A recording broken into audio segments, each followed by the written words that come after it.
is 21 hours left to set your defense in the U32 Cosmic Crucible, which features only 3 rooms. Now, I don't know how these rooms are going to play out. I really don't. And I'm just going to talk through what I am thinking right now. But at the end of the day, this is kind of a shot in the dark. And I'm not going to pretend I'm the best Cosmic Crucible player or not. But the way that Crucible typically works is like, how much do you put on defense, leaving you enough offense to clear?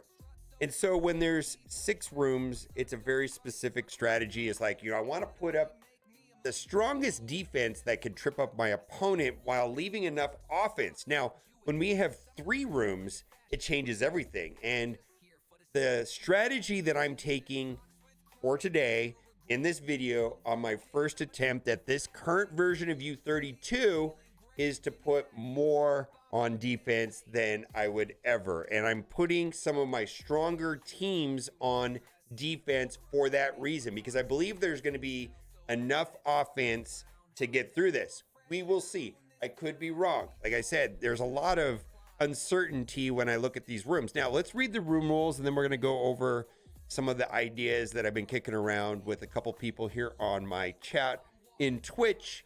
And right here, we got room 1 called Take a Moment. Standard rules: lower the focus by 5,000% and damage by 50% for any non-Mephisto character that takes a turn before any character on defense. So 2 characters seem interesting in this room right here. Professor X does a lot of silly things, and once he does take a turn, he can kind of be scary. So I think that Professor X is going to be very good here, and then Mephisto is going to be very good here. And one of the characters that is somewhat anti-Mephisto is going to be Null. And then we need new Emma to shut down some of the crazy turn meter teams and things like that with the, not turn meter teams, but the speed stat manipulation teams.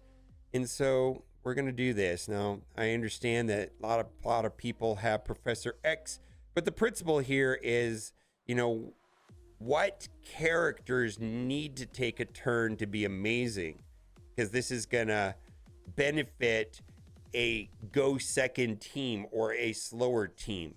And so maybe Odin would be a good choice here as well. Lower the focus by 5,000%, damage by 50% for any non-Mephisto character that takes a turn before any character on defense. So we're going to try this. I don't know how good this is going to be, but this was a strong team for me last Crucible, and it tripped up quite a few of my opponents. Typically, people try to go in against Professor X with some sort of fast team with Mephisto, and Null kind of offsets it a little bit, and then Black Knight gives some resistance to getting, let's say, a Black Cat special on Professor X. And then this also kind of shuts that down as well. Like a lot of the strategies versus Professor X last season kind of are going to be offset by this room rule. So we'll see. I think Odin will be good in here. Now this is reminds me a lot of the Sinister's boon in the Danger Room, which was not a good boon.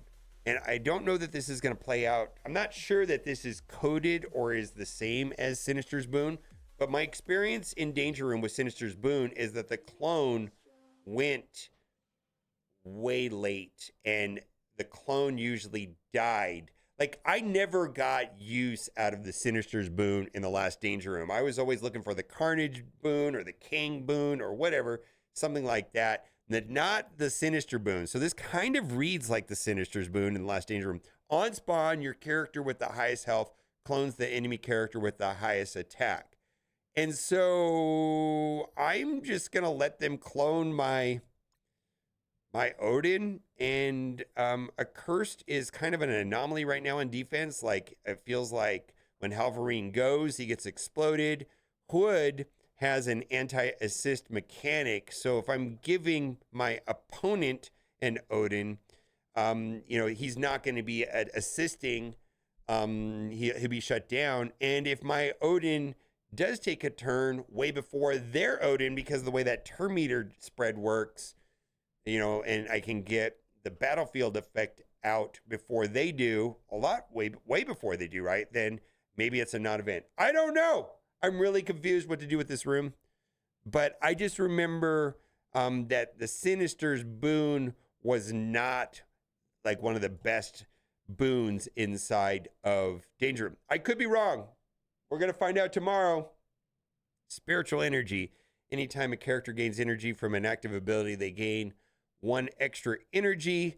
While when an enemy character dies, all allied characters gain 1 ability energy. Ultimate abilities cost 3 more ability energy. So the question is what teams rock with specials? And Immortals is the first one that comes to mind, but Immortals is used on offense, not on defense, because of the way their kits are designed. So what is a special based team that Immortals does not do amazing against? And that is going to be what a lot of people were using last season in Room 1, which is Super Skrull, Phoenix Force, and then we've got a pre-taunt there with Gladiator, and then endgame Thanos is menacing just when he drops below 50%. So this is a somewhat defensive strategy, and I'm not sure if this is too defensive or not defensive enough, because that really is the question when it comes to Crucible. And the difference between a 6-room strategy to 3-room strategy was what is the correct amount of defense to put?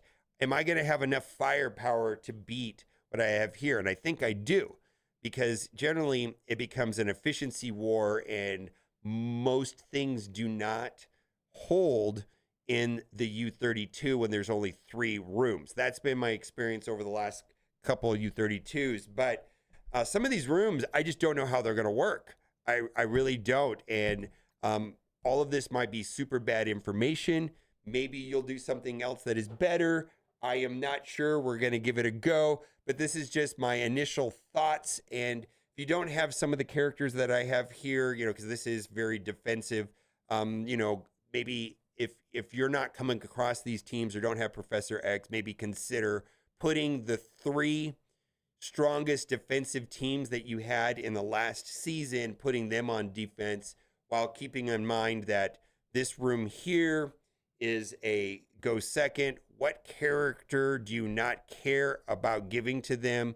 And then here, what is a special ability team that does well against Immortals? Because probably what's going to happen in this room is that people are going to want to use Immortals on offense to get through that room. So I hope the information was helpful, and set your defense now. Bye, Ferno.